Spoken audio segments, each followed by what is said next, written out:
monthly board meeting.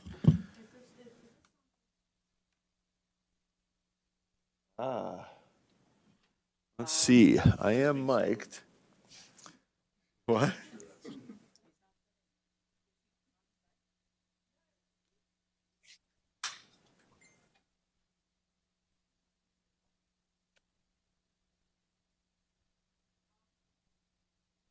Oh, is Kelsey not here today?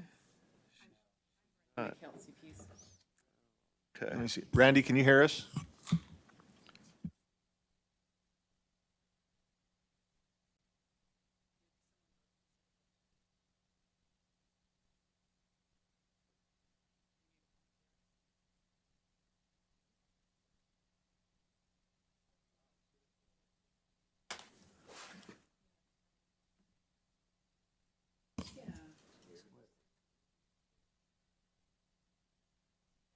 Not mine.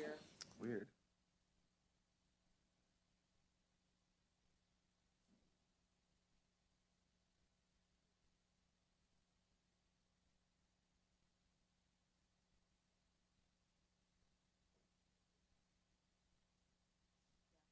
Sending a message to Jerry.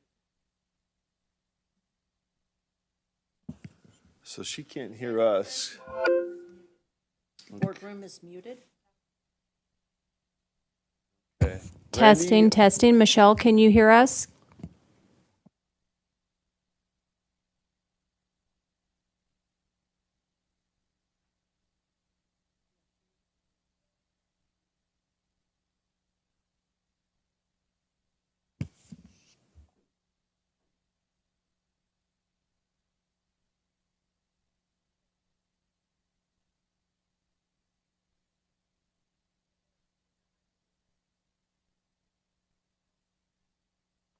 Who needs to hit that?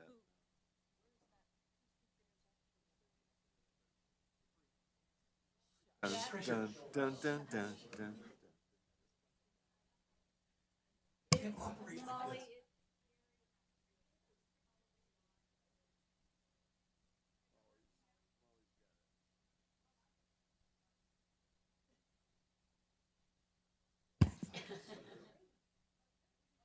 I heard Jeff after I started hitting buttons.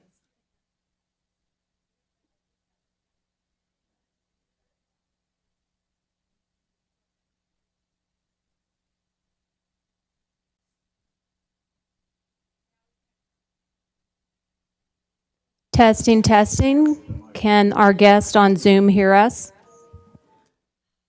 I can hear you. This Yeah. is Member Bogus. I can too.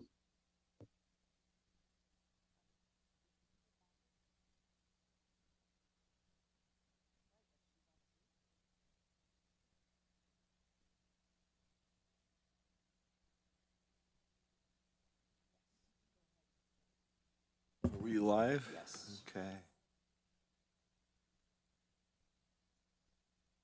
All right, we are in business. Can you all hear us?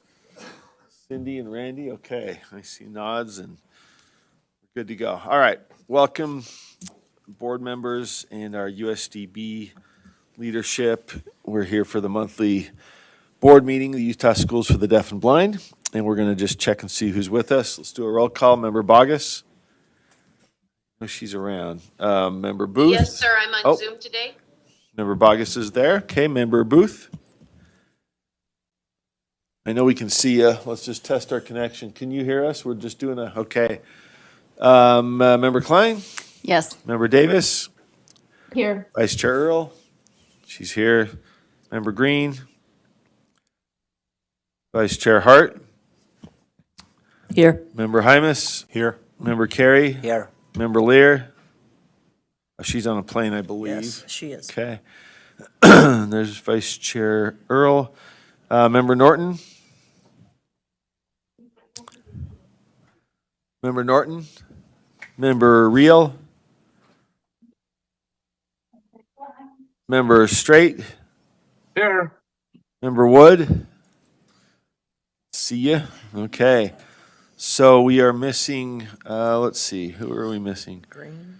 Member Green, Member Lear, Member Norton, and Member Reel? Yes. Okay. Any of you out there that I Member Green, Lear, Norton, or Rio? Member Green had it. Okay, so those four are not with us. All right. Let's move forward. We've got an hour of business. Oh, yes, to read as that authorized by, yeah, I think so, just to be sure. Okay. As authorized by Utah Code 52-4, this meeting is being held electronically with an anchor location of the State Board of Education offices. The public may also attend electronically. Meetings being streamed to the public on YouTube at USBE Media. I'm fairly certain that's correct. You don't have a separate one, do you? We use this one, right? Okay. So we are on YouTube, we are live, and let's go. We've got several action items. First, USDB FY24 overall budget review and approval.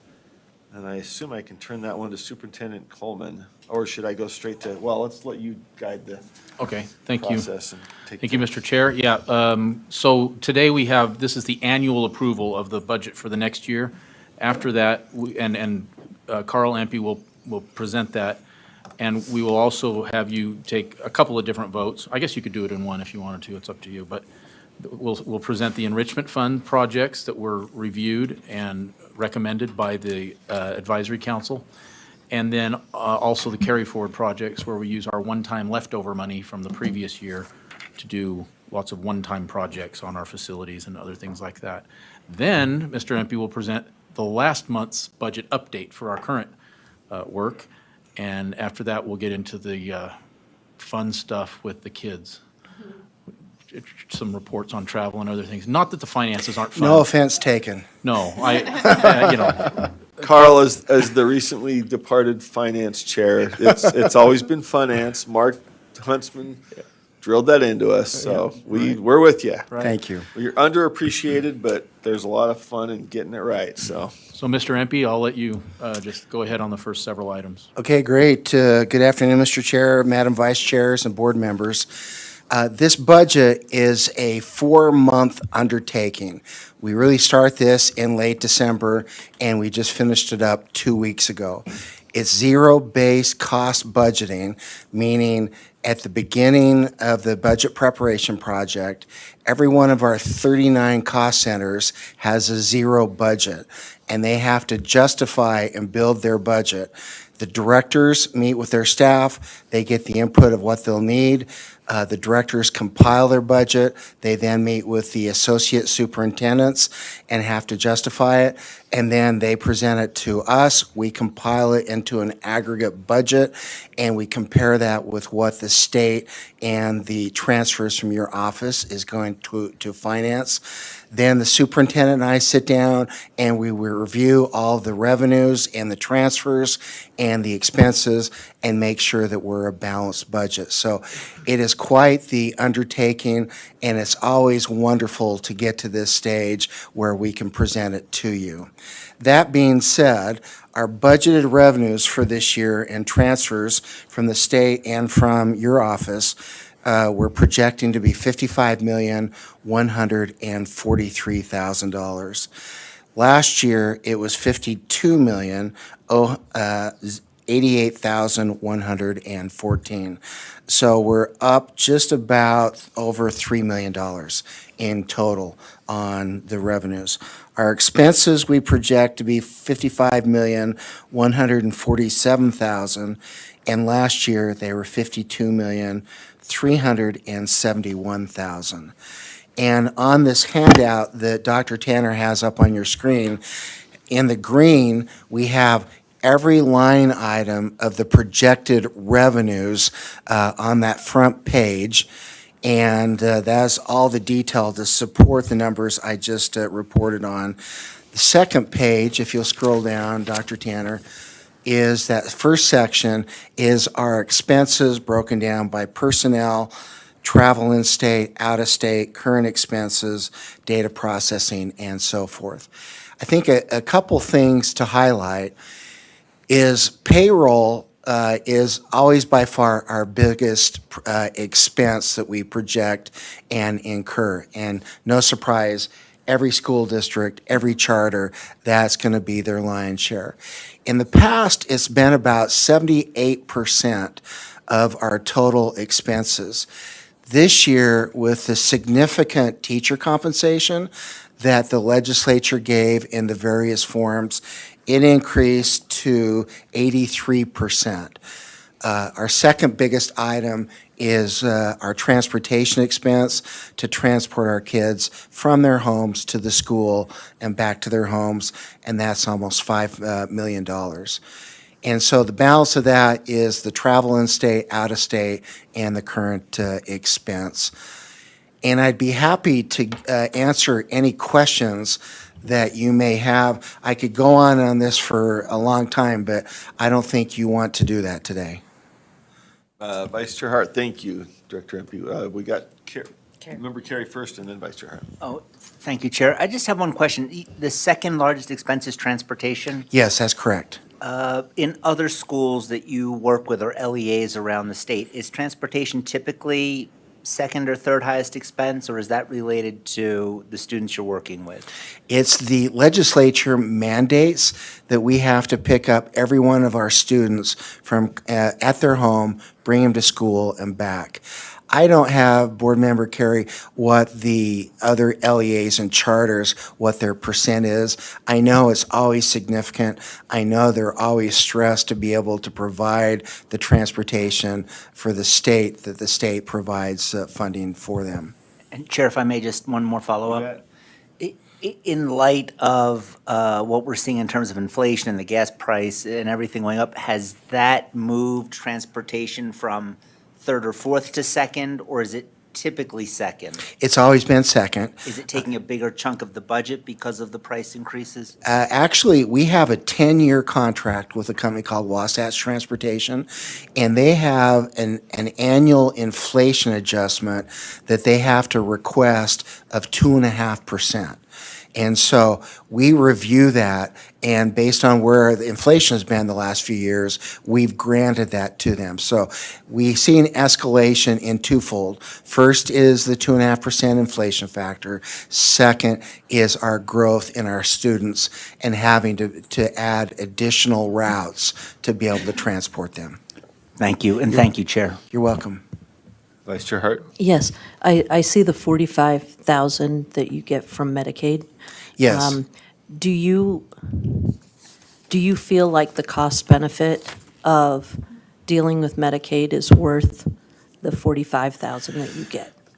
Vice Chair Hart, if you look, the line up above on Medicaid, we get 2.3 million, and then we get for the Medicaid adjustment allowance, which is for our staff time, 45,000. Well, I saw one line and I kind of panicked because for 45,000, Right. I was not thinking that that was maybe worth the time and making sure that that wasn't a requirement.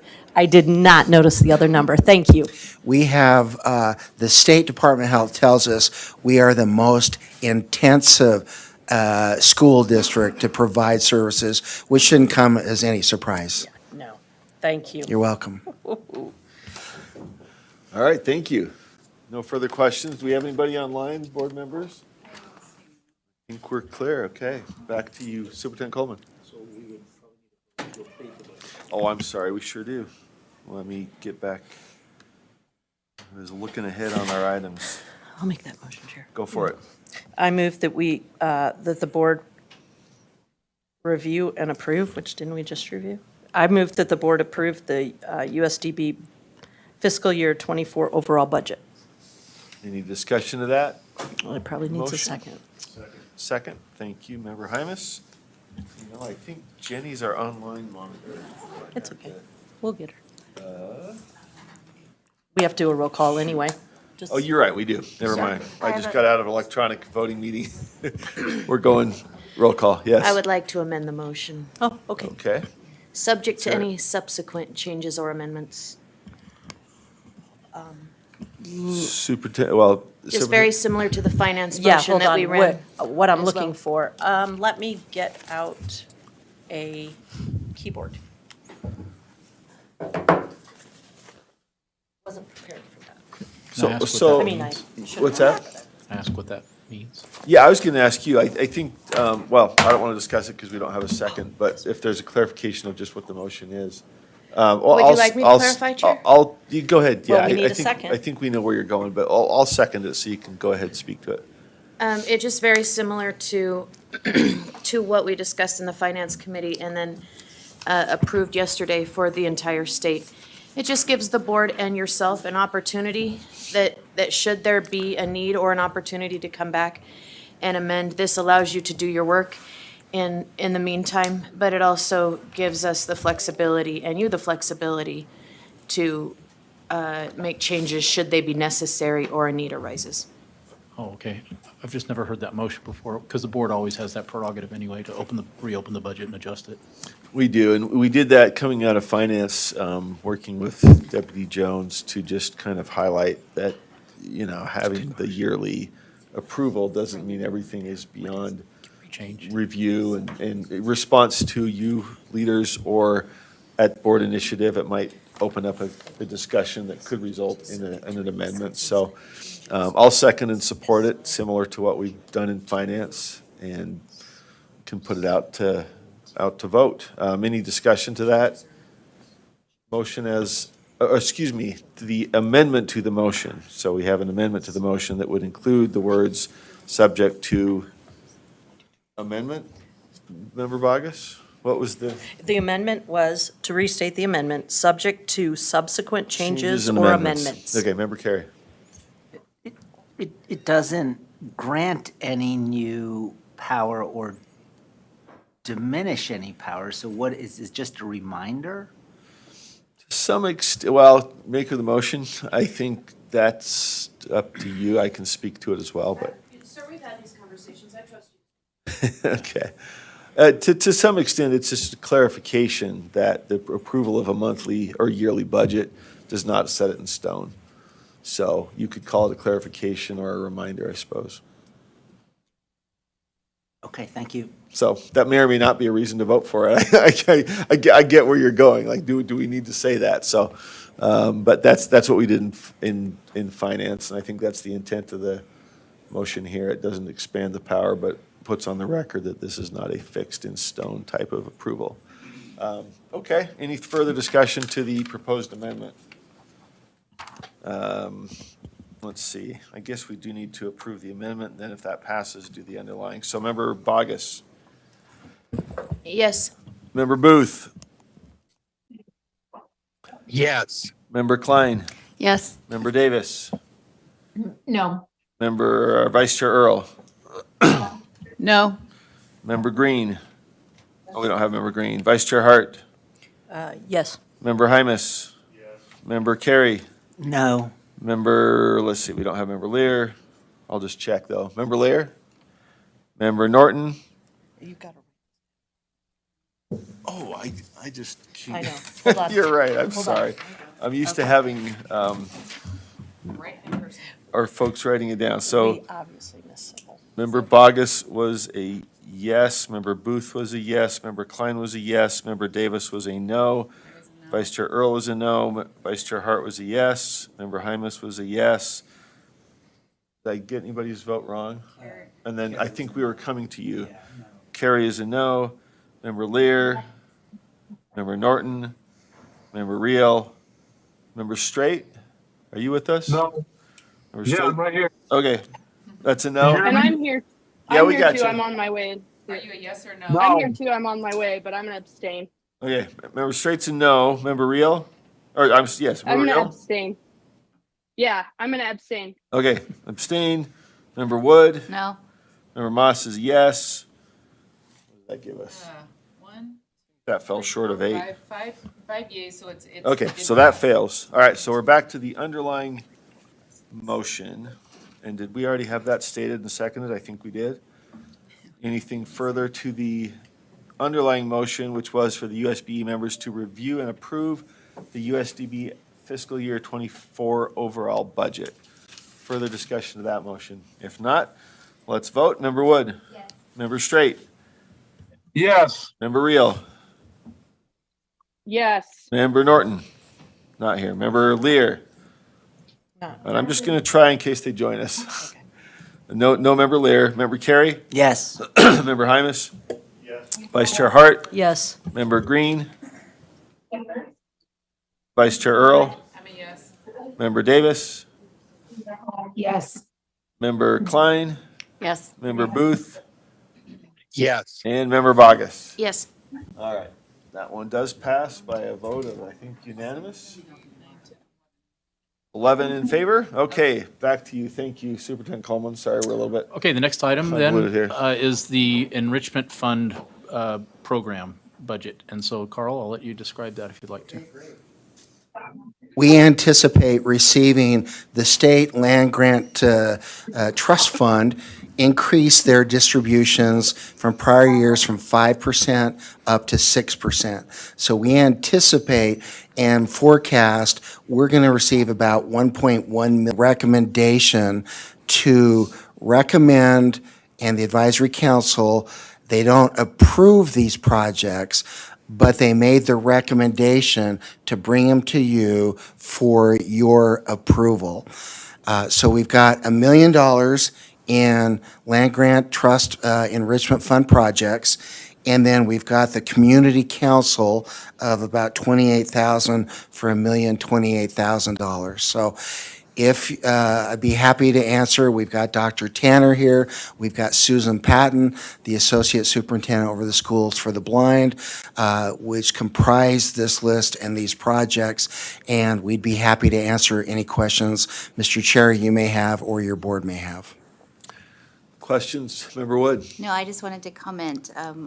Sitting in the advisory council, I am so impressed with the level of questions that the members there, they have community members on the council, members representing parents of all students with disabilities, and they do the research, and if you click through and see the detail, I'm just very supportive of the work that they're doing. Thank you, Member Wood. It's good to have that additional connection. Any other comments, questions, Member Bogus? Yes, sir. Sir, could you tell me, in the first line item, as I opened the Google Doc, it says enrichment program request, strategic plan, and then it says purpose, needs, and full description. And then it says activities, football, baseball, basketball. Do you know where I'm at? Right here. So, and my question is, how does this break out? If you know, and if you don't, we can do that later. I have the detail on that, and I think you actually even put some of it down there below, Oh, so you can see. there's the second page. Yeah, I apologize. I never scroll. so, there you go.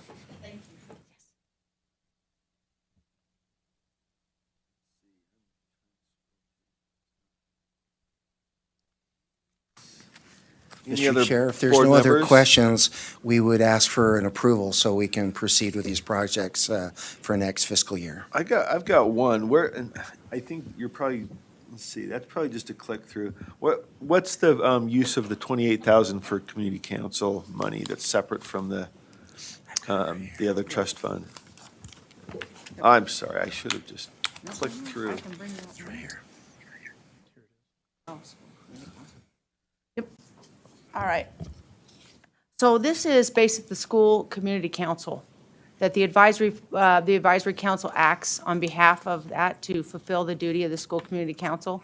And so we get, right now it's saying the 28,000, it will change in October when we look at our October 1 count, and then we get the same allocation that all the districts get. It's a small amount for us because our numbers are smaller than most school districts. And so they did meet at this same time and discuss these projects.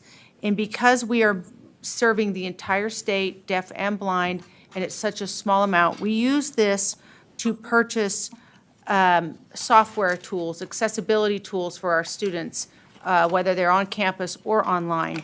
So we have the Fusion software for the blind, and we're using Learning A to Z for the deaf, and that makes that accessible to all our campuses and all our outreach students. So that's how we use those funds. Right on, thank you. All right, and I did see the click through. I was curious, so, all right, thank you. Any other comments, questions? Do we have a motion? I'd like to make a motion. Oh, Go ahead, sorry. Member Booth. I was just going to make a motion, so I'll second it. Okay, that the board approves the 20 FY24 enrichment fund project list. Okay, Second, Board Member Booth. seconded, comment, question to the motion, Member Bogus? Oh, we have to vote hybrid, right? Yes, are you ready to vote? I'm just trying to see if we got any comment. I don't think so. Member Bogus then. Yes, sir. Member Booth. Yes. Member Klein. Yes. Member Davis. Yes. Vice Chair Earl. Yes. And I'll just keep checking. Member Green. Vice Chair Hart. Yes. Member Hymus. Yes. Member Carey. Yes. Member Lear. Member Norton. Member Reel. Is that Member Lear trying to join us? Is that Member Green? No. Sarah, that's Member Reel. Okay. Yeah, that's me. I'm a yes. You're a yes. Okay. We don't have Chair Norton. Don't expect her, I don't think. Okay. Member Straight.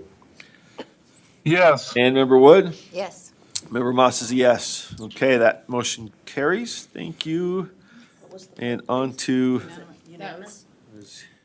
It was unanimous, but it was, what, 9 of us? 12 votes in 12, favor, sorry. 3 absent. Missing 3.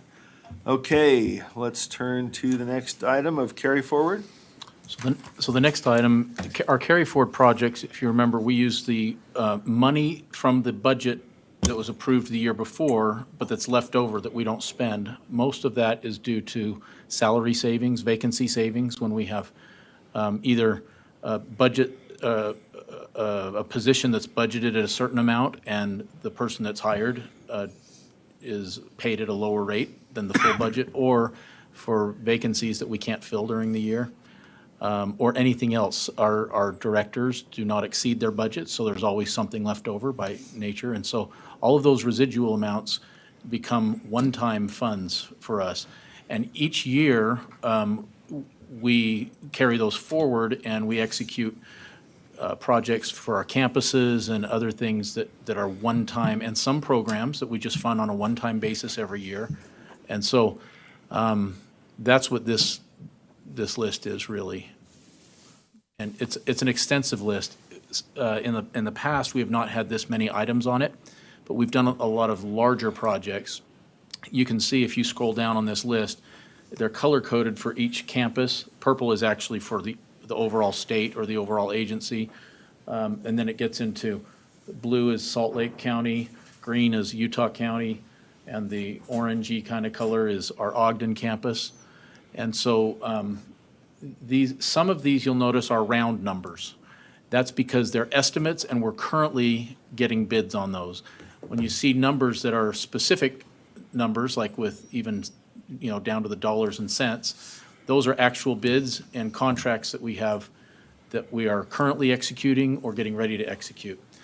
This list, the last couple of years has been a little different because we used to be able to execute most things during the summer and a little bit into the school year. Now, ever since COVID, things are just dragging out forever. Some of these projects are over a year old, and some of them are in the future. So we have set aside money. For example, we're going to be talking later about moving a portable building because Mill Creek Elementary is closing. We're moving it to our Salt Lake campus. We've also set aside money to move that to our Ogden campus in the future after the construction's done in Salt Lake. And so we're planning ahead with foresight that way. Also, listing these things out makes it so that we don't have to request money for little projects here and there from the legislature every year. They can see that we're using our carry forward residuals in a responsible way for bona fide needs that we have here. And that's my just quick explanation for that. Carl, did you have anything else you want to present on it? Yeah, I think we probably should mention we've been working with Deputy Director Scott Jones and Deborah Jacobson on this list. It's our balance has, as Superintendent Coleman mentioned, a little bit larger than usual. It's because we haven't completely spent all of these funds from 2016 forward.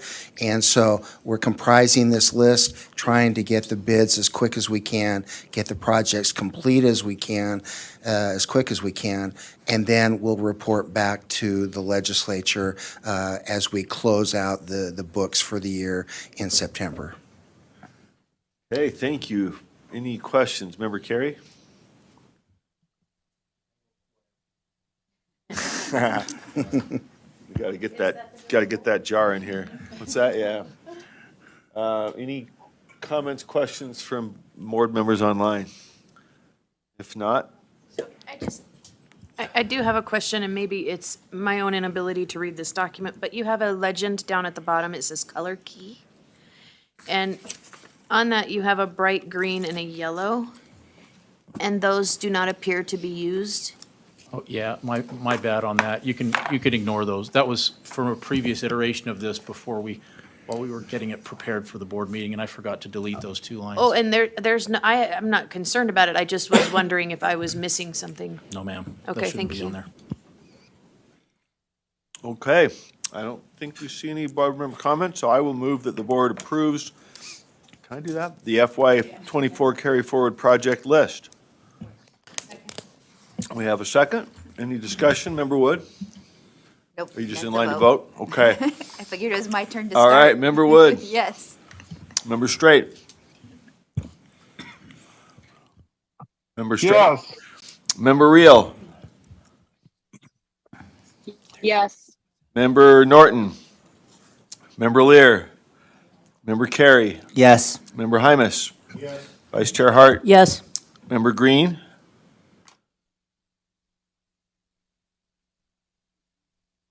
Huh? Is she back off? Okay. Vice Chair Earl. Yes. Member Davis. Yes. Member Klein. Yes. Member Booth. Yes, sir. Member Bogus. Yes, sir. And Member Moss is a yes. Okay, thank you. That covers I believe, let's see, do we have further action items? We just have information items. So back to you, Superintendent Coleman. Now, Mr. Empey will present the current monthly budget update for this year. I appreciate your patience with all these numbers, because there's a lot. The financial report for the first 9 months that ended March 31st, we are financially solvent, meaning we have sufficient revenues and cash on hand to meet all of our obligations. Our revenues and our inflows, and I'm just going to round up, totaled $38.7 million. Our expenses were $34.4 million, giving us a surplus of $4.3 million, which, as we approach year end, we're going to spend a lot of that, and we're projecting we'll have about $1 million to $2 million of surplus, which will be carried forward into next fiscal year for these projects that the superintendent just discussed. The number of students that we have on campus as of March 31st is 381. The number of services or students receiving services is 2,256. And the total services provided to students is 5,405. As you can see on the graph that's up on the screen, the number of services being provided, the growth on that is pretty rapid, and which is putting a lot of demand on our staff and faculty to be able to provide those services to our kids. And then we always report on our 3 funds. The Land Grant Enrichment Fund, the balance on that is approximately $448,000. The donated fund is $253,000, and our Education Foundation is $1.1 million.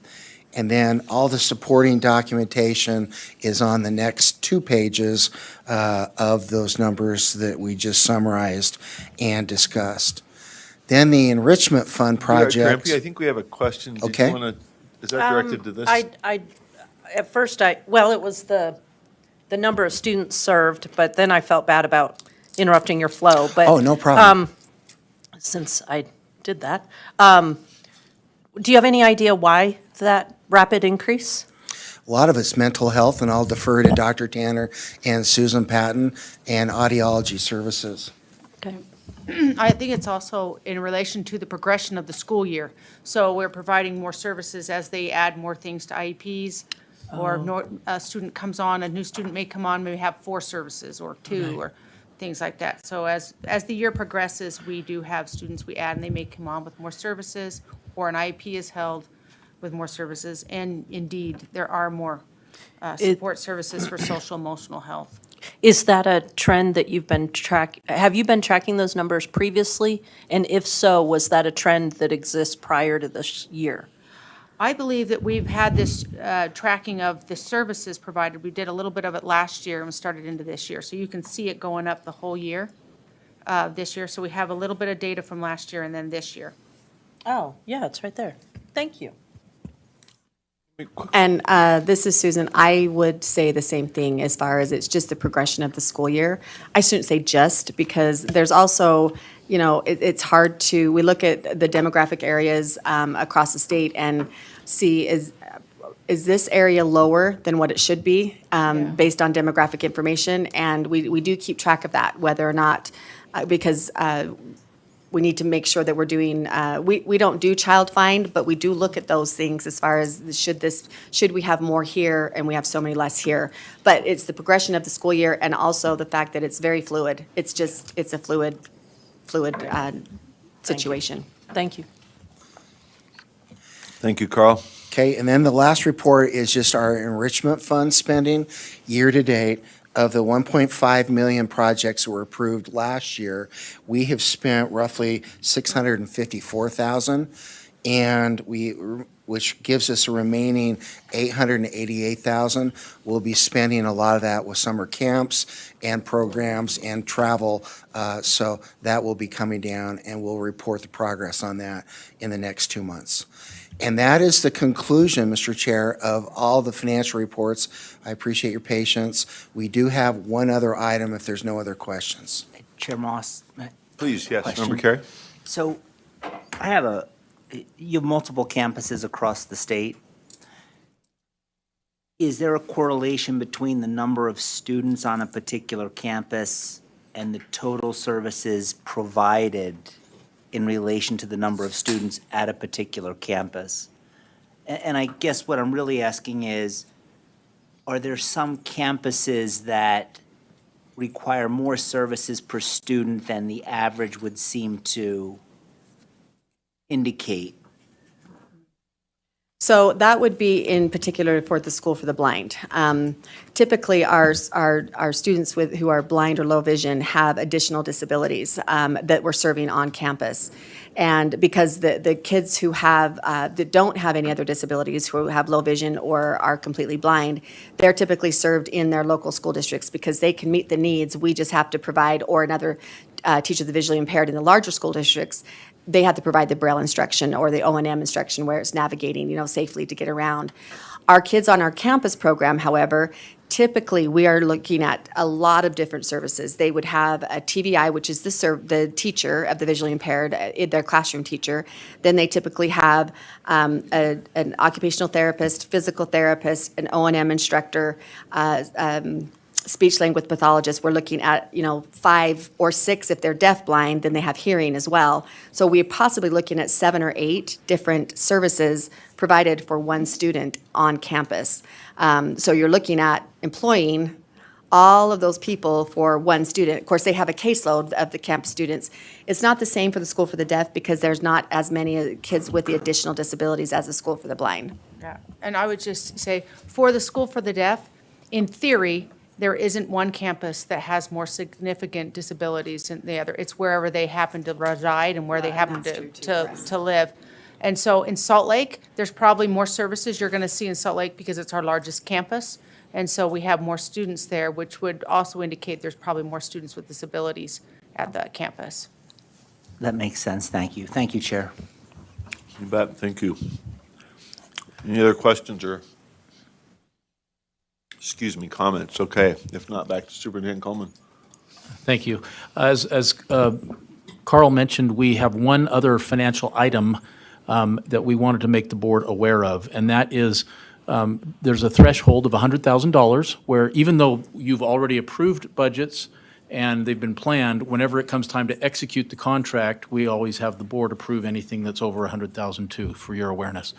We have a problem with one of those this month that I wanted to make you aware of, and it is we are moving that modular from Mill Creek Elementary, which is closing with the Granite District, over to our campus and lining up the movers, the people that disassemble that modular and then reassemble it. We've done bids and all the procurement for all of that.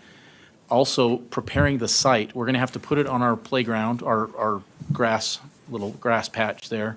for the next few years until the high school building is finished.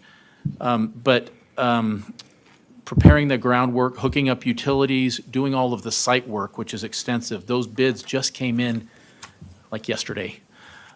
The problem is, we can't wait until the next board meeting a month from now to have, the contract will be prepared and go through procurement, and legal counsel will review it like we do all the time. But that will be probably prepared this week, and the timeline with these bids was to get these done now so the building could be reassembled during this summer and be prepared for August, as these private companies are also adjusting their schedules to do all the work for other school districts as well, moving portables and so forth.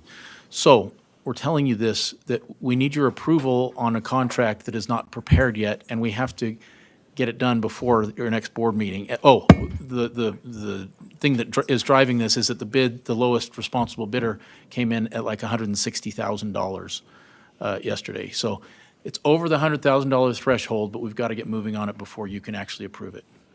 Dr. Tanner? I would also like to add that on this, the reason the timeline is important to me is that I have students that are at Mill Creek, that are being served at Mill Creek Elementary School, that need to be serviced now at our campus program. So if we don't, we're really worried we're going to not make the timelines anyway to get this portable set, ready to go for the first day of school, because it takes a long time. Just to put that in context for you. So I wrote an email to the members of board leadership yesterday notifying them of this and saying, we're going to proceed unless you tell us not to as a board, and then you'll be approving that contract retroactively, which is a process we used at the city when I was on the city council. But I don't know, it's subject to what you want to do, actually, what you want to do about that. So I just wanted to let you know of the kind of dilemma with getting your approval. All the other procurement will be followed precisely. Okay, couple of questions. Member Hymas and then Vice Chair Hart. Do we have the bids? Do we have access to those, or are those? Are those in I don't here think those are somewhere in that- backup. Were they distributed? No. Our facilities director just called yesterday and said, Oh. okay, the bids are in. It looks like this is going to be about the amount. And so we didn't have time to include them in your backup either. And if I may, Mr. Chair, the bidder is HK, who assembled the modular. It was a brand-new modular. Kind of breaks your heart that we have to tear it apart and move it and put it back together, because every time you do that with these modular homes, the longevity is decreased.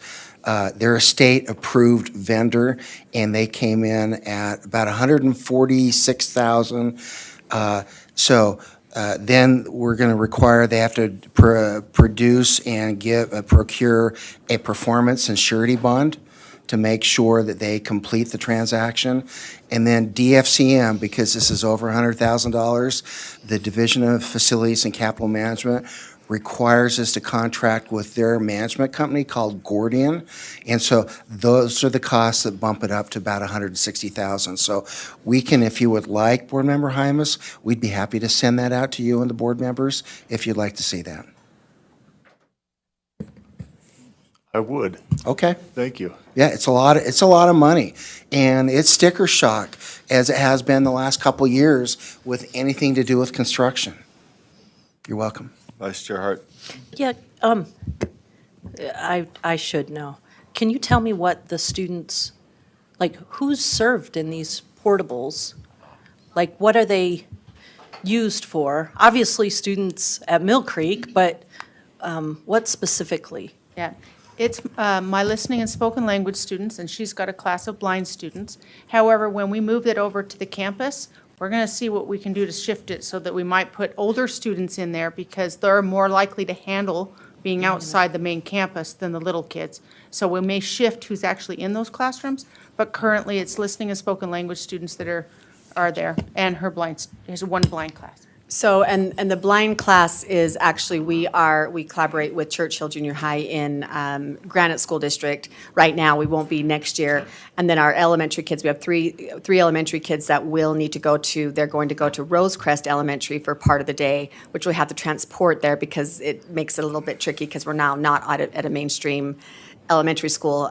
Again, it's an outreach issue. We need to make sure we're providing the regular education as well in those. So we have the 2 junior high students, and then we have the 3 elementary students. So it's a, I don't know what the word is, but anyway, so they're going to be served at the OEC, in the OEC building, rather than in the modular at our OEC, so that the high school kids could possibly have that right in a transitional type of a state. So there were students in there this year. Yes. We're not finished with the year and you're having to tear it down. What is the plan for those students?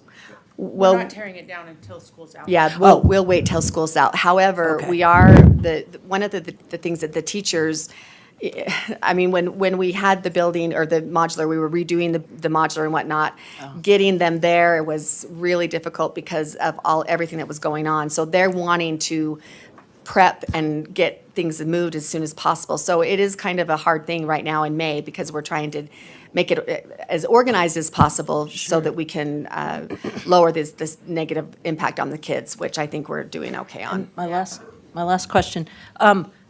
So they were on the campus of Mill Creek. Were they doing any sort of inclusion or with the Yes, and students? that's why they So why were there. didn't they go to where the Mill Creek students went? Because the portable cannot go there. They don't have room for it. And they don't have room in the school? Right. So by the portable coming to the OEC, it makes it so that that's permanent. You know, that we don't year by year have to jump around or say, and Granite School District has really been great in working with us. And especially with us having to have an elementary school and a junior high, they're excellent in kind of a dual enrollment, but it makes it so that it's a permanent. Last one. I'm particularly concerned about losing inclusion Oh, yes. opportunities. Yes. And so do these students not any longer have opportunities for inclusion? Oh, no, they still do. Okay. That's one of the reasons that we have been utilizing and taking advantage of our close proximity to Evergreen. Oh. That's for the middle school, and to Olympus instead of Skyline. Because Skyline is a 15-minute drive there. I know it seems like it shouldn't be, but it's 15 minutes there, 15 minutes back that we lose every time we Yeah. transport, whereas Evergreen and Olympus are close, and then we're using another elementary school that's close. But it'll take a little bit of transportation. So you were sending elementary students to Evergreen Junior? No. and No, the elementary students are going to be going to Rosecrest Elementary. Oh, Rosecrest, okay. Okay. It's a little bit of juggling. Similar question, was there, well, actually, let me go to Member I'm Hymas first. sorry, I was just going to remind you, there's some hands behind you that have been up for a minute. Yeah, let's do that, okay. Let's go to AAG Quisenberry and then Member Davis. Here, I'm thinking of one option to kind of help facilitate the request, and Superintendent Coleman, tell me if this would not be helpful, but the board could vote to delegate authority to chair you or leadership to review the contract when it comes in, and assuming there's no revisions or changes, to sign the contract without returning back to the full board for review and approval. Doing it that way would be a little more nimble, and I think enable the board to accommodate USDB's request here. I think that's a great idea. I'm much more comfortable with that. Thank you. That was exactly what I was wondering. What mechanism do we have here that doesn't just leave it? Member Davis?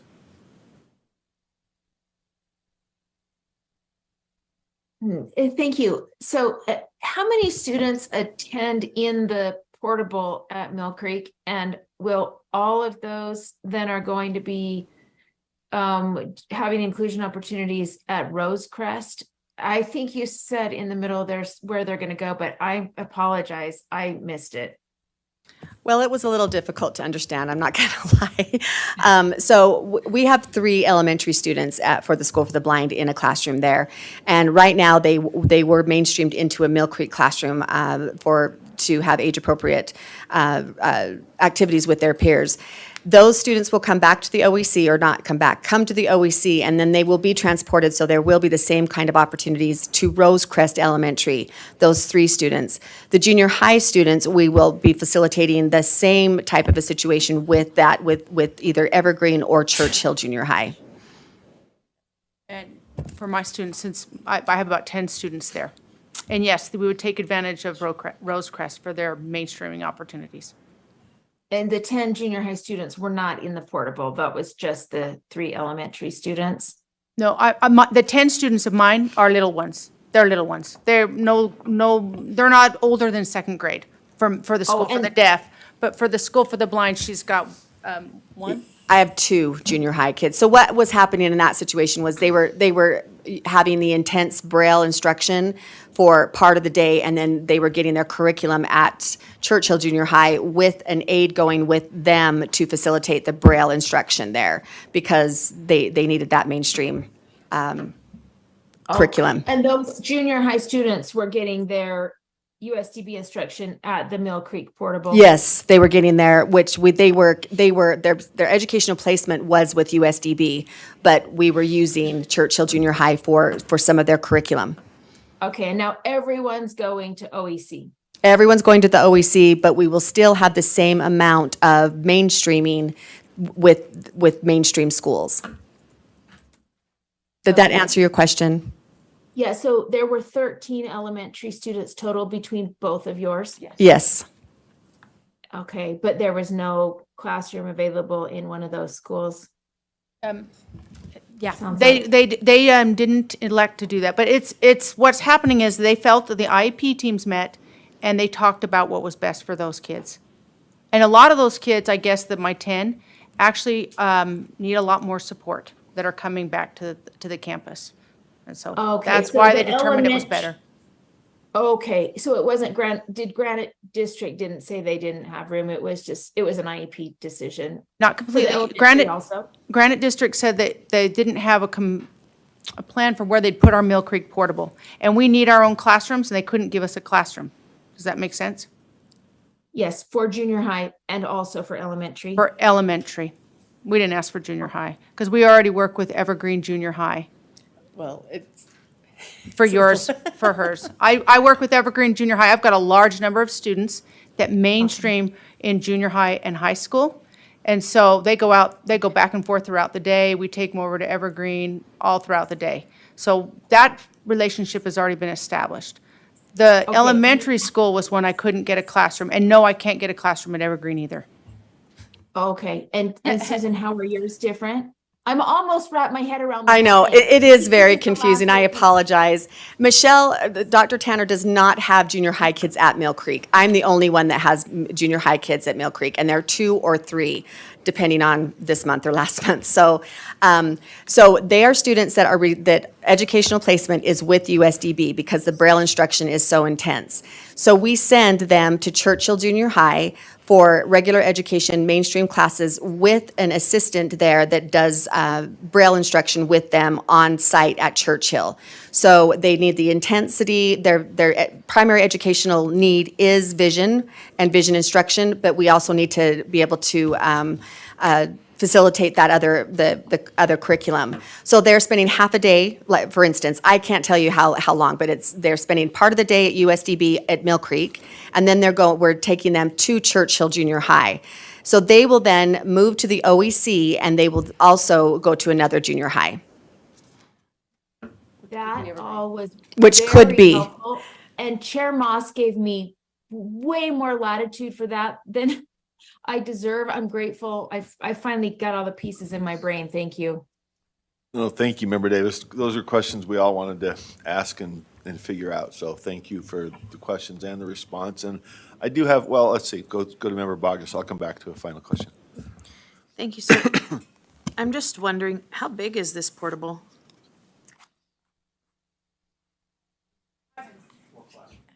Well, it's 4 classrooms. You're wanting square footage wise. It's pretty good. It's pretty good size. Yeah, and it's, I don't have it off the top of my head. no, and that's fine. 4 classrooms gives me a good idea. Yeah. And it's very specially designed for the purposes and needs of your students, Yes. which is the reason we're not selling and buying new. Oh, it's brand new. It's only a year old. So, Okay. yeah. That answers my question. Thank Yeah. you. Member Klein? What number is this on the agenda? Oh, let's see. This is not on the agenda. It's So, more part of our information items at the end of the financial report, really. Just because we needed the approval, we don't have anything to approve, so I wanted to make the Okay. board aware of that. I was just concerned that maybe it could be a violation of OMA that we're discussing if it's not on the agenda. Except it was on, right? Yeah, You we- approved the funding, but not the.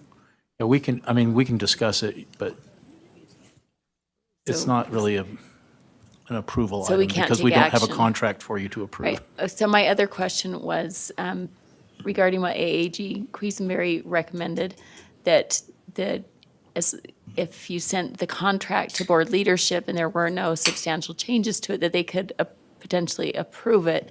But we don't have a contract to look at to begin with to know if there are substantial changes.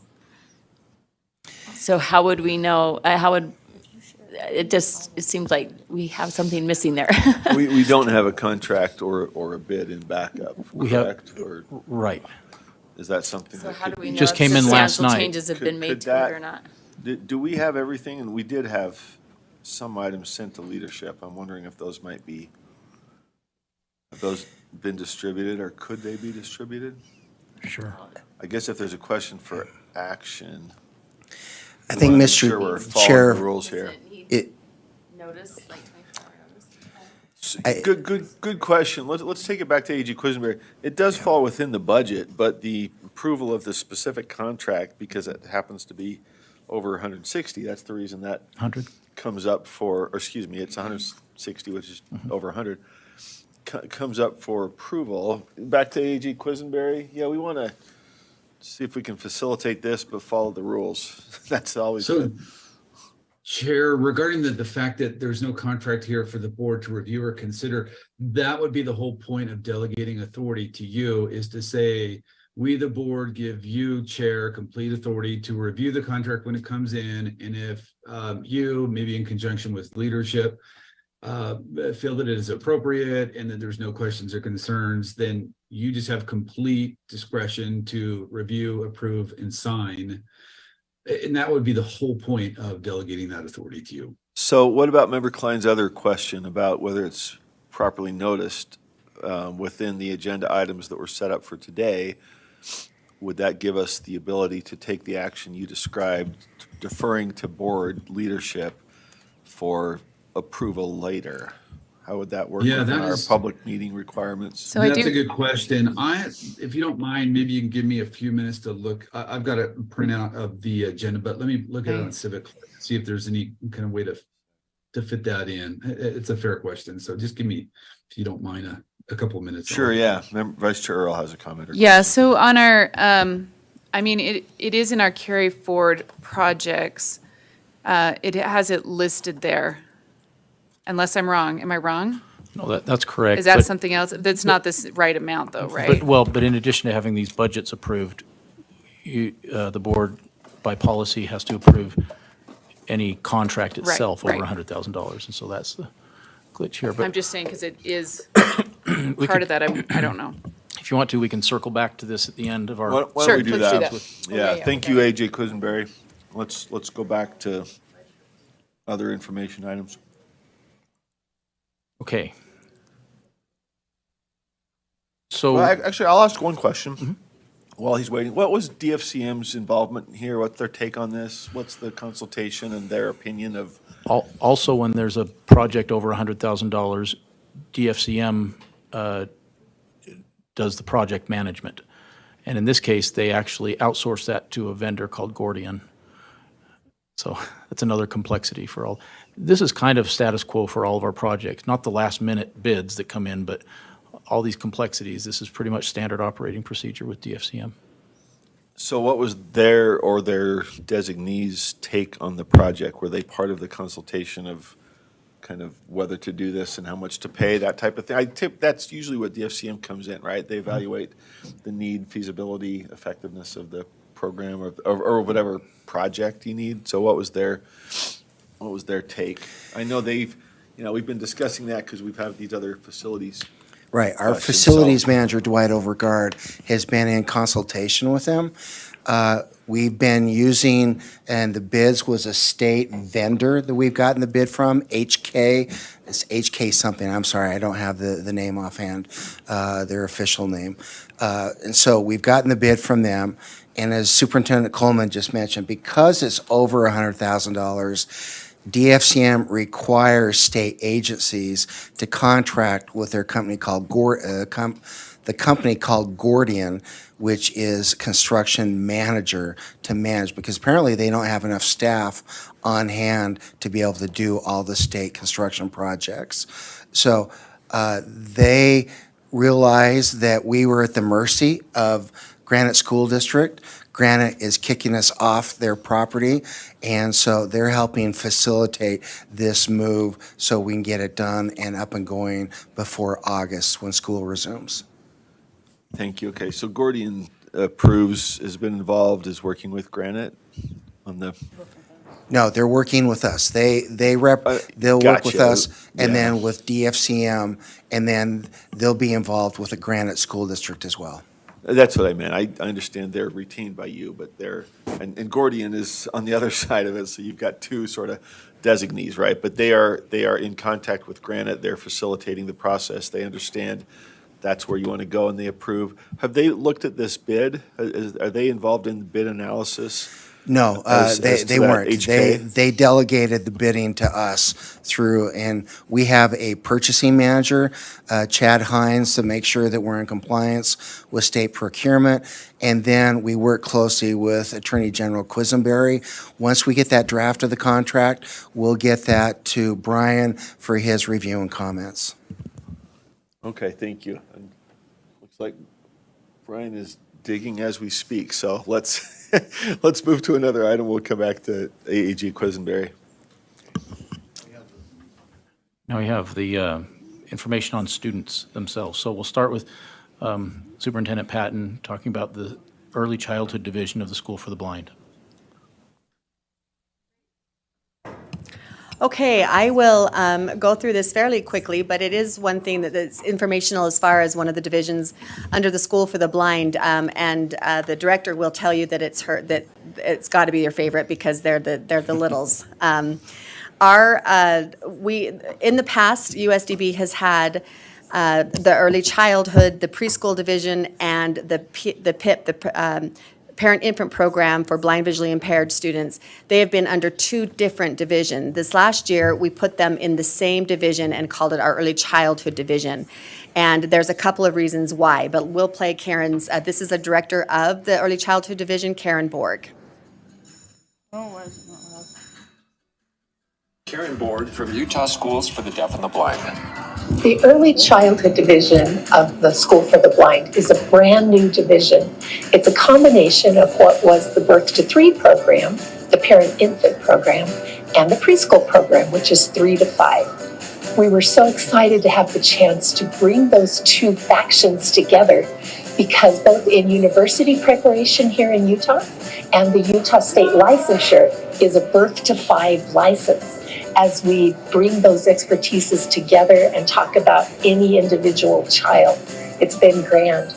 One of the things we didn't anticipate, but it's been so exciting, is that family networking, because families can visit with parents who have just gone through what they've gone through, and the parents that have 3 to 5-year-olds can look back and feel like experts because they're talking to others about the path they've just so recently traveled. We have two basic departments. One is a home-based service. That's the Parent-Infant Program for the Blind. And in that service, our teachers go right into the homes. They coach families on what to do with their little ones. They focus on developing compensatory skills or using vision, developing that vision to the highest potential possible and kind of get them ready for preschool. We also, in the preschool program, that's a classroom-based program, and it's offered on all 3 of our campuses in Ogden, Salt Lake, and in Springville. And we have statewide activities. For example, in June, we're having a parent conference where all of the parents of the early childhood division are invited to come. One of the first things we do in the parent-infant program when we've been alerted to a need is make sure that the parents and the baby are able to bond, for example.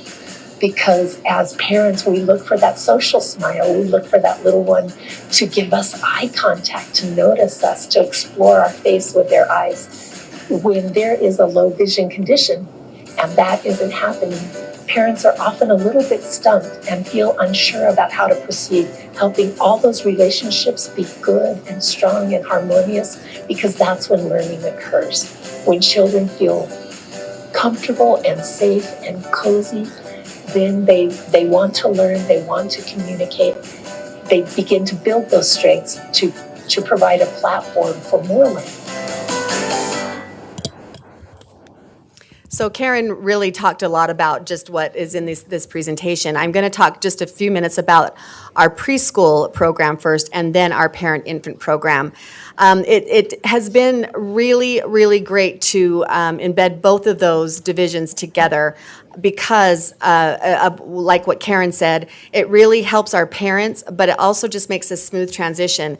The other thing that our educators need in both our parent-infant program and the preschool, they have to have a teacher of the visually impaired endorsement, which typically consists of a master's degree, plus they have to have an early childhood license, which is also another year onto that. So they're very, very, they have a lot of expertise in the birth through 5. Right now, we're currently serving in preschool, not in parent-infant program, that's a lot. But we're serving about 20 to 30 students, and these are only on USDB campuses. Remember that we're an outreach program, so we're serving a lot of kids in preschools in their local school districts, but this is only in our USDB campus. Their ages 3 to 5. We have 5 teachers. We have 8 paraprofessionals and 3 campuses across the 90 miles. And that will look like we have 5 teachers for 20 to 30 students with 8 paraprofessionals. But these students, if you ever get a chance to come and see them, they have such unique needs, both with additional disabilities, physical disabilities, we have complex needs, but also with communication and just vision. Vision is their primary educational need, which vision is all about. That's how we learn. That's really how we're learning a lot of the things. So we have just a quick video here. It's just a few seconds long, but this student is deaf-blind, actually, and she is learning a communication switch. And I'll just let you see. Good job. Okay, thank you, Zlani. So she is learning cause and effect, that if she pushes this button, the fan's going to go on. And that seems like such a, I don't know, such a concept that is taken for granted. But we have to be focused on teaching the kids with no vision. And again, this student has a deafness as well. So we're teaching cause and effect. And those are the kind of things that our preschool teachers are teaching. Plus, we have academic kids too who are doing pre-Braille lessons. So they have a level of expertise that is just really, really immense. We're really focused on the literacy skills, numeracy skills, social interaction skills, which are huge, because if you think about everything that you get when you even walk into a room and you see who's in here, you see their facial expressions, you see if they're having a good day, maybe a bad day, our kids are missing all of that. So we're actually teaching them how to get that information. Our orientation and mobility skills with cane travel, and then technology skills, which is very, very important, and it's very critical and important that we're teaching technology at a very, very early age. Okay, so our parent-infant program. First of all, can you look at these pictures and think, wow, how cute are these kids? We're serving between 400 and 500 families annually. And when I say families, we're serving families because our providers go into the home and they're providing direct services, but they're also providing services to families. They are a listening board. They connect families to other families. They have a direct connection with those parents, which is critical for our parents to have a healthy attitude and advocacy and empowering those parents for the lifetime of education and that their kids are going to go through. Right now, we have 15 early intervention specialists. It's a statewide program, so these are our children that are in our parent infant program are served all over the state from the School for the Blind that have vision loss. And we also have regional toddler groups where parents bring the children to a campus classroom that we then teach those social interaction skills, and we're trying to get them ready for preschool attendance. We serve in the child's natural environment, which means typically that's in their home, but it could be that that's at a daycare. It could be that it's just where the child would naturally be without a vision loss. And then I put this in here because Part C services, which is the parent infant program birth through 3, is under IDEA. There are some differences, but it is under IDEA. And I think that a lot of people, when they hear intervention, they don't think that, but it is under IDEA. So to close, we have this wonderful video of she's actually an early intervention teacher or early intervention provider, and she had 2 students with vision loss, and so she's just going to tell her story. It is an amazing story. I watched it. There are so many reasons why I love my job. I actually never knew that PIP existed until my 3rd little boy was born. He was born with a head full of white hair. Not blonde like my other 2 boys, but white. The nurses would come in regularly to see this white-haired baby. We had no idea that he had a vision impairment until his 2-month checkup when the pediatrician was concerned that he wasn't making eye contact and he had nystagmus. He referred us to an ophthalmologist and we were able to see him that day. He was diagnosed with oculocutaneous albinism. We began our journey with PIP right away. It was an answer to our prayers. We had no idea what the future would hold for our little Caden or where to even start to help him. Our lives had been shattered with the diagnosis, but through our PIP providers, we were taught how to make adaptations that helped him to use his vision best. 3 years later, we welcomed a white-haired baby girl. We were so happy to have a little girl after 3 boys, and surprisingly, her white hair didn't make us sad. We knew there was a chance. We didn't miss a beat and got in touch with early intervention, and a new PIP provider worked with Bryn. I honestly do not know what I would have done without our 3 PIP providers, Jennifer, Margaret, and Bess. They were so positive and encouraging and helpful. They helped us remember that our kids could do anything they wanted to do. I was a preschool teacher and I played with the idea of becoming a PIP provider, but I knew I would have to go back to school, and I had little kids and just didn't know how it would work. Until Bess approached me about a master's program that she worked on that had a grant that would pay for my schooling. This piqued my interest, and long story short, I went back to school and began working in PIP a couple years later. I have loved every part of my job. I love getting to know the families and helping them along their own personal journey with vision impairment. I love to share my experiences. Although they're different, we still connect in a unique way. The best part of my job is watching my babies progress.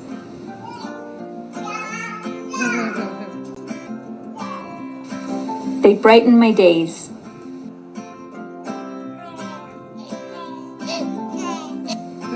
I have built many friendships with families I have worked with and love those little ones so much. I feel privileged to help parents learn to be an advocate for their little one.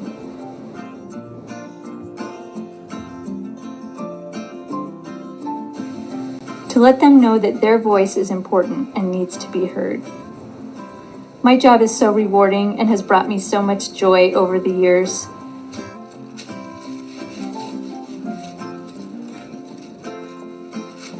I can't ever see myself doing anything else.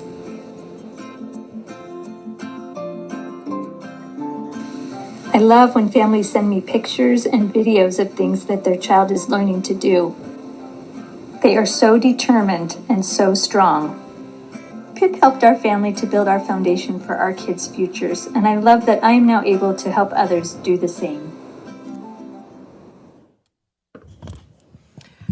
So I think that kind of wraps it up as far as, we talk about all these budget things, we talk about, they're so critical, but really this is the reason why we do what we do and why you as a state board and us as administration at USDB, it's for you, we miss seeing these littles, but also the kids in school, and the impact it has on their lives is incredible.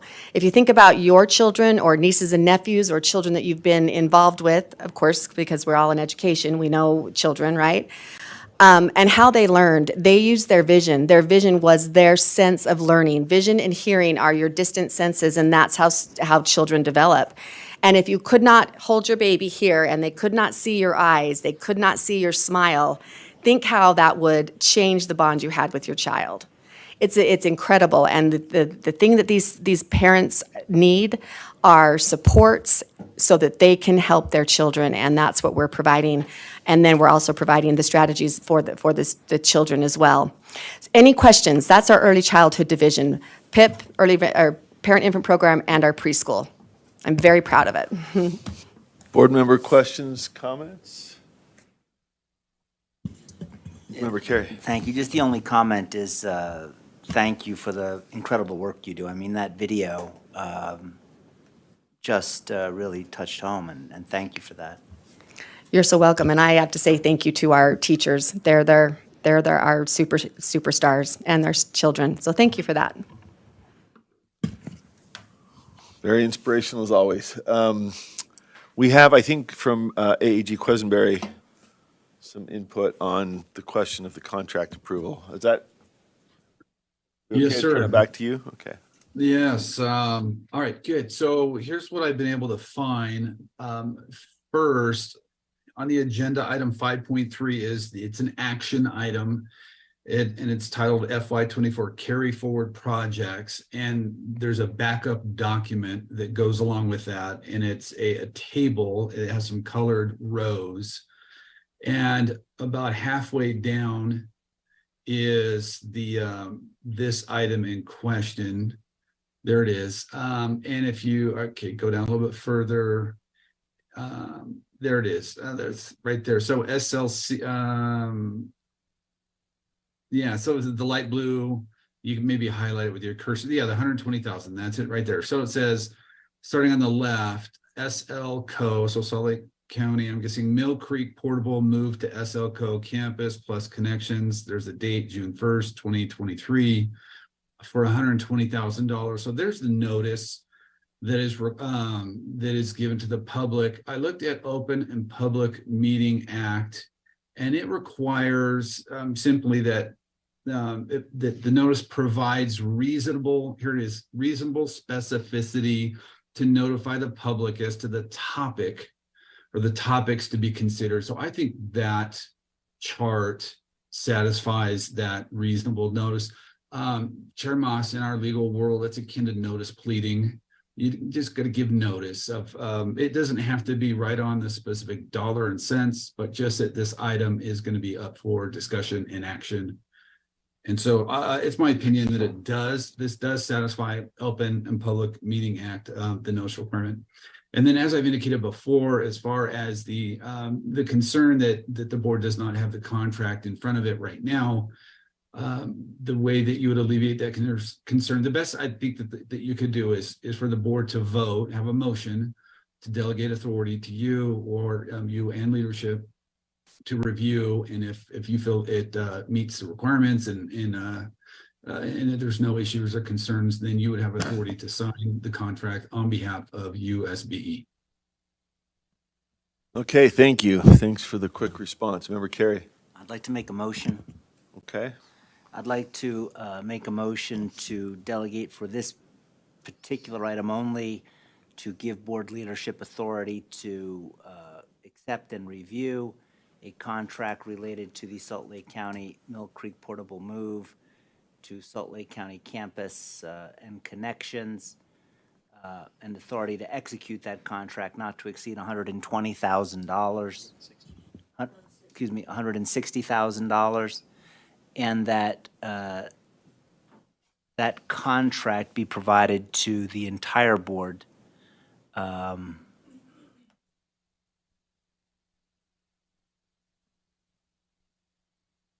Well, Yeah, be provided to the entire board. Yeah, upon availability.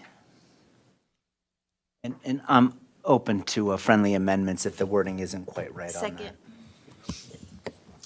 So I Second would comment move to to the make a motion? friendly amendment that prior to taking any action, board members can provide feedback.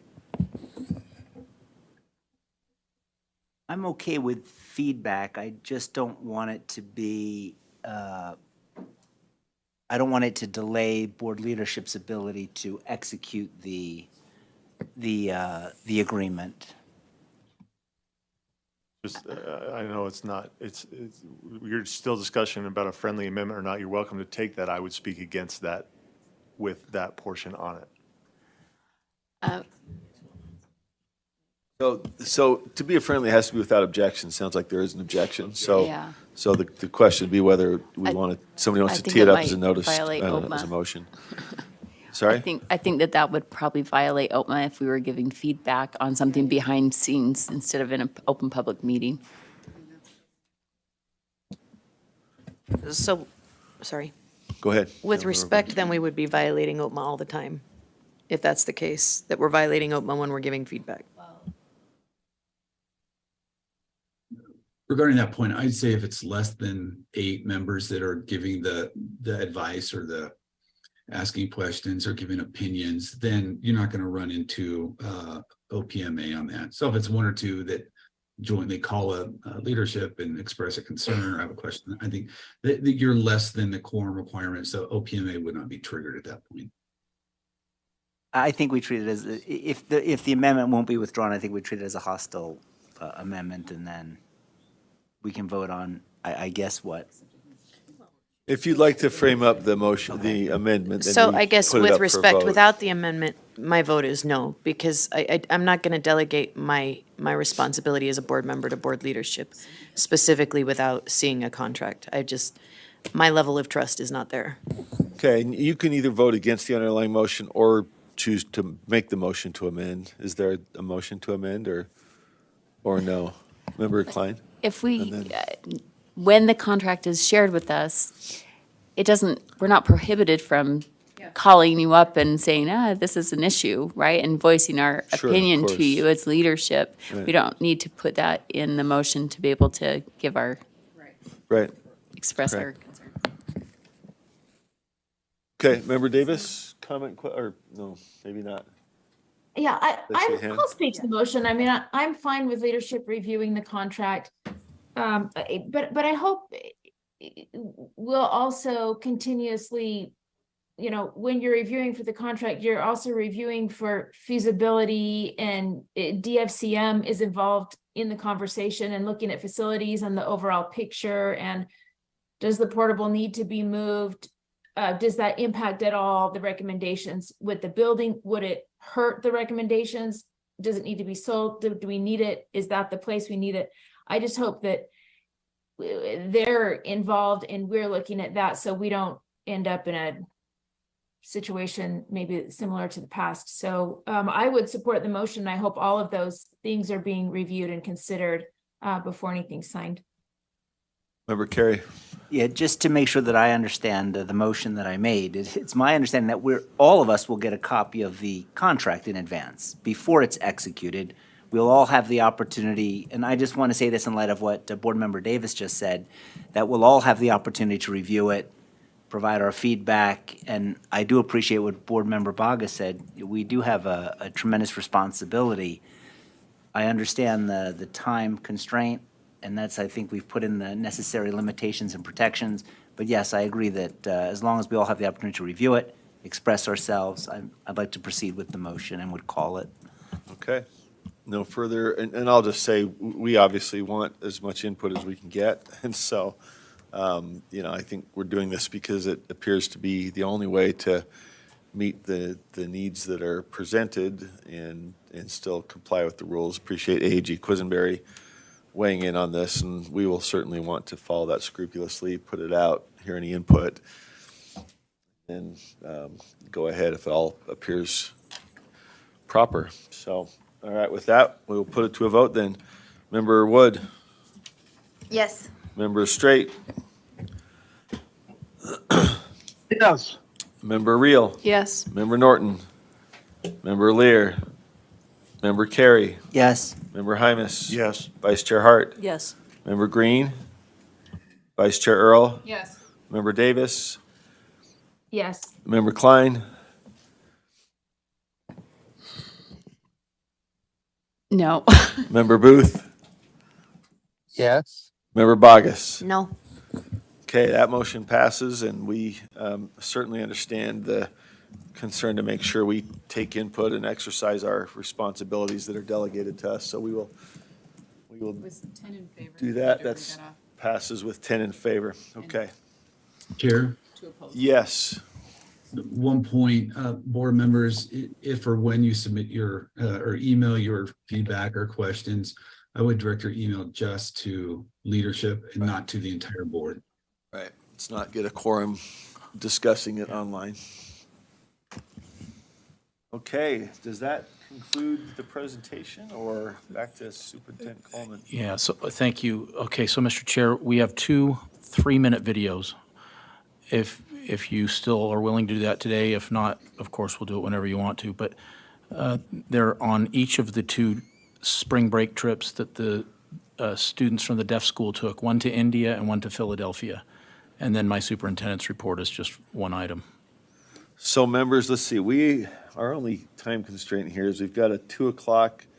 We're obviously over that, but we're not 5 hours over like we were last night. So we're getting there. We do have an hour remaining to discuss the next steps of our strategic plan. So we could do it now, or we could bring it next time, I suppose, if it's, these sound like the kind of things we like to kind of sit back and enjoy. I think it'll go fast. So Superintendent Tanner, I perhaps- told her, keep it super short, and so they're well prepared and kind of canned. Folks want to do that now, or put it to next time? Do it, let's do it. These are, I say you're all missing out on having the actual kids deliver the presentation, because I've never seen 3 little teenage girls giggle so much in my life. well, these are always highlights, so yeah, let's go for it. Thank you so Thank much. This is the trip from Philadelphia, the first one. These are the kids that went to Philadelphia.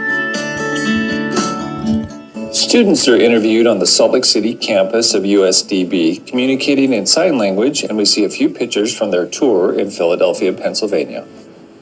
So often when you read about a place in a book or watch a video about it, you have to do a lot of the work imagining what it looks like in person or what it would feel like to be there. And as you see those places in person and you can physically touch them, you get a better sense and feeling of what the place is like, and that was really cool. So Philadelphia definitely has a lot of history related to early America, right? That's where the Declaration of Independence was signed. A lot of their old buildings and old townships are still there, and they were, right, a famous or important part of history. Some of the buildings and shops, especially compared to here, right, we're more modern here in Utah. We don't have a lot of our old historical buildings like Philadelphia does. So on our trip to Philadelphia, right, we learned about a specific battle within the American Revolution, right, that happened in Washington, D.C., and they have some exhibits of that in the museum there. But they have lots of different tents and books and papers and things on display, as well as clothing and bedding items. And they would put lots of those things into temporary housing and save them. So when we got to the museum, we were able to see a lot of those displays. And as they would go on fighting their battles, they would take all of that down and set it up again in the next place. Before we went to Philadelphia, I know a few things, but being able to go and see new things and experience new things was really fascinating for me. We got to go to this old penitentiary, and being able to see the things in person was really amazing. So Philadelphia and Utah are different. I don't know, for me, Utah is what I've known. I grew up here and it just is everything I'm familiar with. But going to Philadelphia, that was new and different and really exciting. Being here is fun, but learning about the history and learning about even different cultures in a different state or different ways that they do things in those states is really interesting. And the food too. The food is very different from state to state. So I think that's why I think it's cool for people to experience study abroad, because it's not the same as life here in Utah.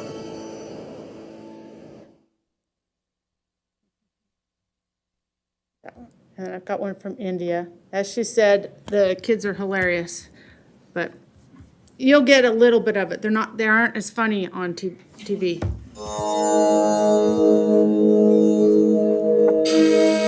USD study abroad students are interviewed on the Salt Lake City campus, communicating in American Sign Language. Photos from the trip showing the famous landmarks and the tours they took are also shown. So before we went to India, we really studied a lot about the Indian culture, the language, the different food that was there.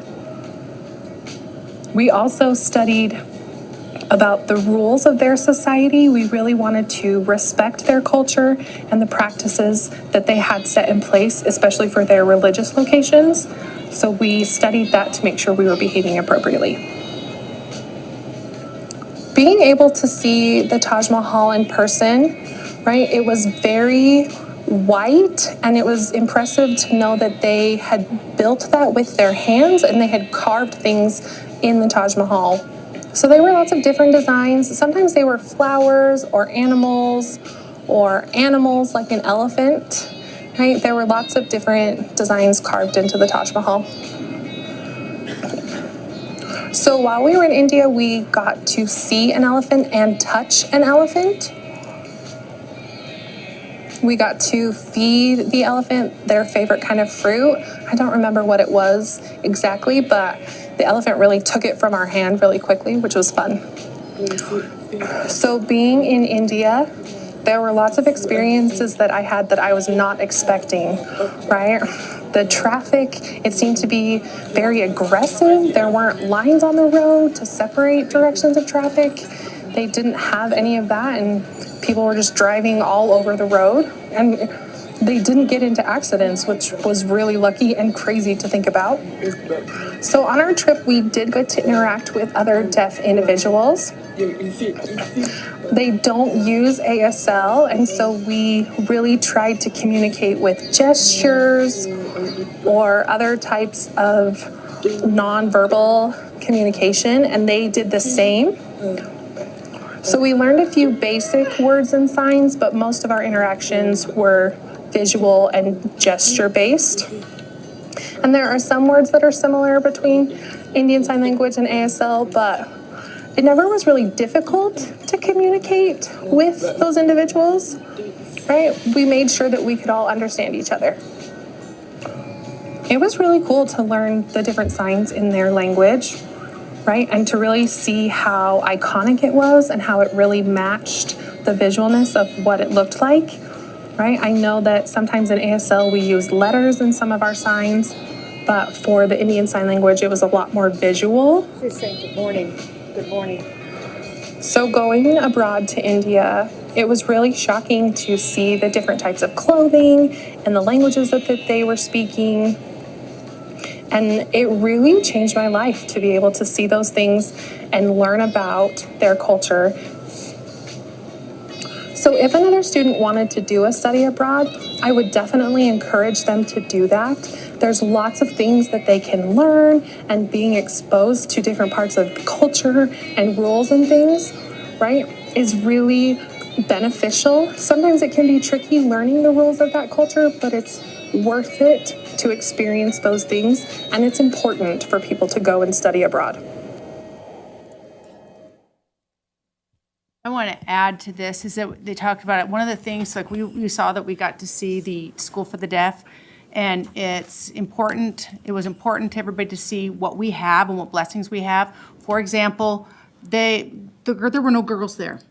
Why? Because the government doesn't pay for the girls to go. The girls can come, but they're not getting funding. So the boys are there on the week. We went on a Jane holiday. And so the girls were not present because it's a holiday. They don't allow the girls there. But if they want to, they have to get themselves there and then they can participate. There was a difference when they talk about culture. The difference between men and women was significant there. And so that was a real culture shock for the girls to see that. And then the language was different too. We learned, like, for example, India is typically signed like this around here in America. We're totally doing it wrong. They use India. And so we learned those kind of things. She was saying good morning, and good night, because the sun comes up. And now we just say good morning. So it was fun. A lot of good things we learned. I could go for hours, and I won't. But it was an amazing learning experience. I wouldn't want to live there, but it was great to go see it. Love it. Thank you. I've heard that, by the way. People I've known that have been serious world travelers say nothing prepared me for India, right? Right. Just the total new eye-opener. Well, beautiful stuff. Any other comment, questions from board members? This is not business related. I didn't think about the fact that American Sign Language is American and Right. other places have different. Is there any international sign language? Like, are there any parallels? When you go to Europe, they try to use some universal sign language, but it's kind of very basic. Like, for example, everybody knows woman. You know, Oh, come everybody on. gets those, things like that. So you get really generic, you get very gestural when you start doing universal sign language. So- Okay, well, that is fascinating. Yeah. That they don't do American Sign Language. Very different. They're all developed based on the culture in which they live. And that makes sense. Thank you. That's interesting. Any other comments or questions? Okay. Back to Superintendent Coleman. Okay, thank you. The only item I have for the superintendent report is just an update on the buildings and the approval of using our appropriated funds from 2 legislative sessions ago. And that is that they completed the Office of Legislative, the legislative auditors finished their work, and board leadership was there, and we went up to the Legislative Audit Committee where they reported on it. It was a fairly brief meeting. A motion was made, and the audit verified that we need the space. They also recommended that we have a kind of a statewide facilities strategic plan. And so, anyway, Chair Moss has been in contact with them about next steps, and I guess what will happen next, we're developing that plan right now internally, and it'll go pretty quickly because we have been working off a plan. It just hasn't been formalized in a document. And then we'll just go from there. Chair, do you have anything else to add to that? Yeah, I'll just say, and we were planning to roll this out and announce it, but part of what came out of discussions leading into the audit was, and our own internal discussions, was the benefit that we would have if we had a committee that was a liaison between USBE and USDB. We always appreciate being able to be here monthly and hear the report and ask questions, but seemed like a good, prudent thing and a great enrichment opportunity, frankly, to have a committee. So we've put that together after meeting with the folks on the Hill, following up on next steps on the facilities plan. Vice Chair Earl, Member Wood, and Chair Norton of the Finance Committee have all agreed to serve on the committee that will be kind of a liaison committee to USDB. So Member Wood is already serving as a non-voting member on their advisory council and will continue to be that person. The other 2 members of the committee will help stay in touch with USDB with their needs and concerns and issues and be able to relate those back to us. So we're still kind of formulating the best way for them to do their work and let them kind of think about that a bit. But we look forward to that, and that will help us through this next step of going back on to the Hill with the AC on the follow-up to the audit and release of those funds. So that's new this week, and we look forward to, sorry, got a hand? Member Davis. Yeah, thanks. Just so I understand. So the recommendation is to move forward with all the buildings that we were looking at, Well, or just the high school? so the feedback we got from the Hill is that in order to do that, they will need some development of the facilities plan tying educational needs to those requests that were made earlier. And they're holding the money pending hearing that back from us. So there's nothing new from this board in the way of what's been requested from the Hill. The committee's going to look at it and come back to us with the plan, and then see if we're in a position to go back up to the Hill and renew the same request and talk to EAC and PEA. So They'll how be soon analyzing do the we- questions that came out of the audit, though. So who's doing the plan and what's the timeline? Do we need to get that done sooner than later? Yes, they're on it. I think Superintendent Coleman indicates he's already developing it. The committee will help put it together. And then if there's new action, that would come to the board. If it is an explanation of the prior action that's already pending, then it would be taken up there to the Hill. We had an EAC meeting for May 17th that we thought we might be able to present at. They did want a bit more information before that, so we're going to have to stay in touch quickly with EAC. But yes, the time is of the essence. They're already on it, and PEA meets in June. There might be an opportunity to present to PEA. Awesome, thank you. Anything more than that? That's all we Superintendent? have Okay. today. Okay, well, thank you much as always. Thanks for both the information and the inspiration. Always a good combo. Appreciate all your hard work and letting us learn from you. So thank you, and we'll have a motion to adjourn. So moved. All in favor? Aye. Aye. Okay. Any opposed? No, I don't hear anybody. Thank you all. And we'll take a few minutes and then come back in as the strategic planning study session.